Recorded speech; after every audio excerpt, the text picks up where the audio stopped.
Melanjutkan dari episode sebelumnya, pertarungan masih berlanjut di markas. Melihat banyak yang terluka, Bala meminta Alpennya untuk mundur. Melihat ini membuat Olof senang, kemudian memerintahkan tentaranya untuk menyerang. Namun hal yang tidak mereka duga adalah Shamil dan Alpen lainnya berlari melemparkan bola api ke arah mereka. Kemudian mulai menembakkan anak panah. Beberapa dari mereka terbakar. Bukan hanya itu, Olof juga mulai kelimpungan dan bersembunyi di balik perisai. Kemudian Bala mengatakan, "Kalian semua akan mati dengan cara terburuk." Melihat bahwa mereka telah terjebak, Frigg meminta Olof untuk menarik mundur pasukan. Kemudian mereka pun pergi meninggalkan markas.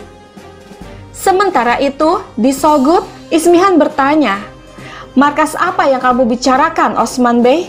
Dari siapa kamu mendapatkan izin dan mendirikan markas?"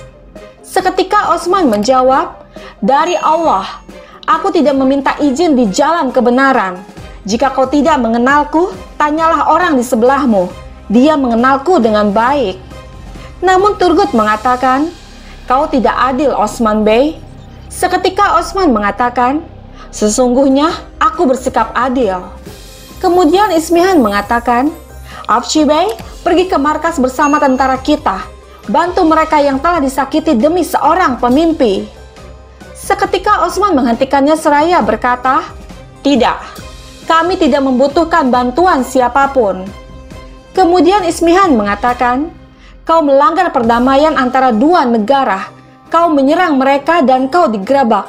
Kau akan membayar untuk ini." Dan Osman mengatakan, "Aku bisa membayarnya kapanpun dan dimanapun kau mau." Kemudian mereka pun pergi meninggalkan Sogud terkecuali Turgut. Dengan berbisik, Afci bertanya kepada Ismihan Sultan, "Dia pergi, Sultanku. Bagaimana jika dia tiba di sana tepat waktu?" Namun Ismihan menjawab, "Dia akan berada di sana sampai matahari terbit. Semua orang akan mati pada saat dia tiba." Kemudian Ismihan bertanya kepada Turgut, "Kau lihat kan, Turgut? Kesombongan Osman. Kesombongan Osman akan mengalahkannya. Pilih sisimu sekarang. Apakah kau bersama Osman atau aku?" Mendengar ini membuat Turgut hanya terdiam. Keesokan paginya, di Yenisehir, Aisy berkata, "Dia tidak ada. Alpen di pintu tidak tahu di mana dia berada. Dia meninggalkan Yenisehir di pagi hari dan tidak kembali. Aku yakin sesuatu terjadi padanya."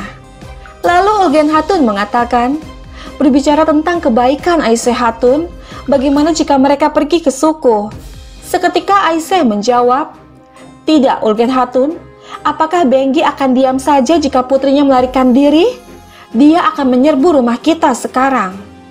Melihat Benggi Hatun yang tengah berada di kedai, Ulgen mengatakan, "Dia ada di sana, lihat." Lalu Aisy mengatakan, "Berbicara tentang iblis dan dia pasti akan muncul. Akankah seorang Hatun datang ke pasar jika putrinya melarikan diri? Ada yang aneh." Sahabat kita beralih ke Bayindir, yang saat itu tengah menyiksa Aktemur dengan sangat keji. Sambil menahan sakit, Aktemur berkata, "Biarkan aku melihatmu jika kamu cukup berani. Aku akan menemukanmu. Aku akan mencari tahu siapa kamu. Tunjukkan wajahmu, dasar anjing pengecut." Namun Bayindir terus-menerus menyiksanya hingga membuat Aktemur tidak sadarkan diri. Kemudian Bayindir menyerahkan cambuk itu kepada Den seraya berkata, "Sekarang kamu memiliki Sobashi. Siksa dia dengan baik." Lalu Den mengatakan, "Jangan khawatir tentang itu." Kemudian Bayindir mengatakan kepada Alpennya, "Ayo pergi ke Yenisehir.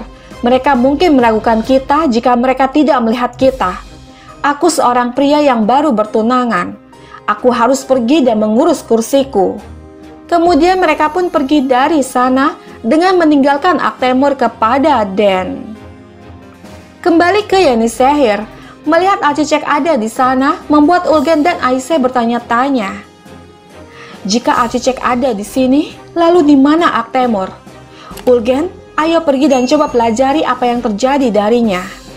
Kemudian mereka pun menghampiri Alcicek, dan dengan sombongnya Alcicek bertanya, Apa yang kalian inginkan dariku? Dan saat Ulken Hatun hendak menyebut nama Aktemur, seketika Alcicek mengatakan, "Ibuku akan datang. Dia tidak seharusnya melihatmu. Jangan sebutkan nama itu di sekitarku. Ini sudah berakhir bagiku." Mendengar ini Aisyah bertanya, "Apa yang kau katakan, Alcicek?" Dan Alcicek menjawab, "Aku akan menikahi Bayindir Bey. Menjauhlah dariku." Diperlakukan seperti itu membuat Aisyah tidak terima. Kemudian dia pun pergi menjauh. Namun Ulgen bertanya, "Aku tidak mengerti apa yang terjadi." Dan Aisyah menjawab, "Ya, sepertinya Alcicek berubah pikiran." Sahabat, di sini kita diperlihatkan kilas balik saat Aktemur mengatakan kepada Aisyah, "Aku melakukan sesuatu, Ibu. Aku akan kawin lari dengan Alcicek. Dia yang menginginkannya. Saat kami meninggalkan benteng," seketika Aisyah mengatakan, "Dia gadis pemberani jika dia cukup mencintaimu untuk meninggalkan keluarganya. Jangan khawatir, pergi dan lakukanlah. Aku berdiri tepat di belakangmu." Kemudian Aktemur mencium tangan ibunya dan memeluknya dengan penuh kebahagiaan. Lalu mengatakan, "Aku tidak seharusnya membuatnya menunggu kalau begitu. Dia menunggu di dekat pohon bungkuk." Kemudian Aktemur pun pergi dari sana. Mengingat hal itu, Aisyah mengatakan, "Hatunlar, Aktemur hilang. Segera beritahu Mahlun Hatun. Kita akan pergi ke tempat yang disebutkan Aktemur. Alpen, siapkan kudanya. Kita berangkat." Sementara itu, melihat banyak Alpen yang gugur, membuat Bala sangat menyesal. Dia menutupi para jenazah dengan sehelai kain bendera Kai. Kemudian mengatakan, "Alpen, kita akan berangkat dalam waktu singkat. Kita harus menguburkan para martir kita di Yenisehir." Tidak lama Osman dan pasukannya tiba. Dengan penuh kekhawatiran, Osman bertanya tentang keadaan mereka. Kemudian Bala menjawab, "Aku baik-baik saja, Beim. Tapi..."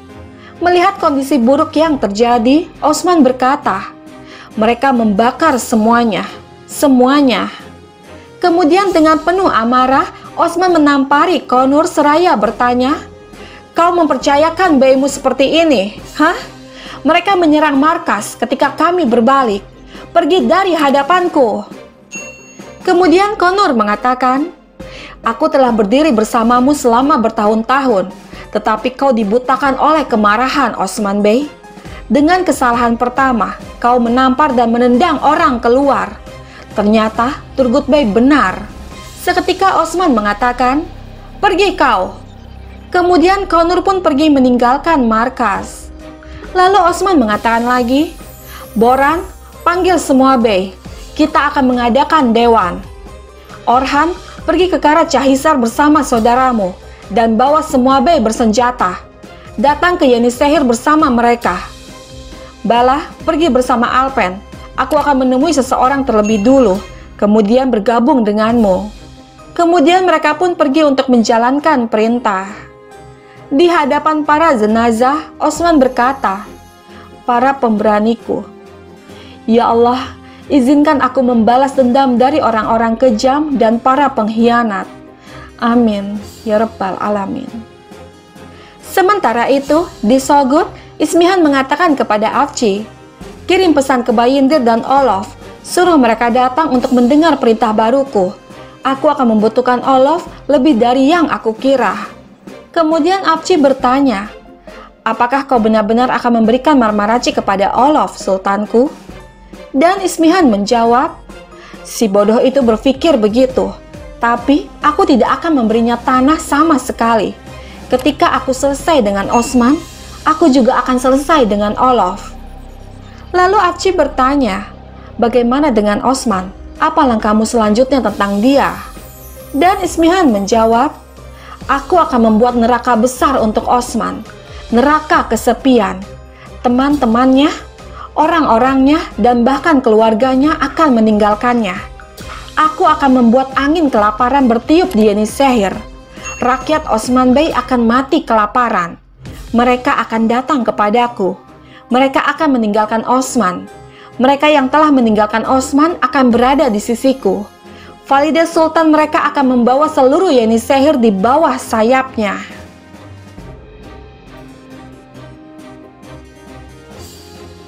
Sahabat, bergabunglah terus bersama kami untuk mengetahui kisah selanjutnya.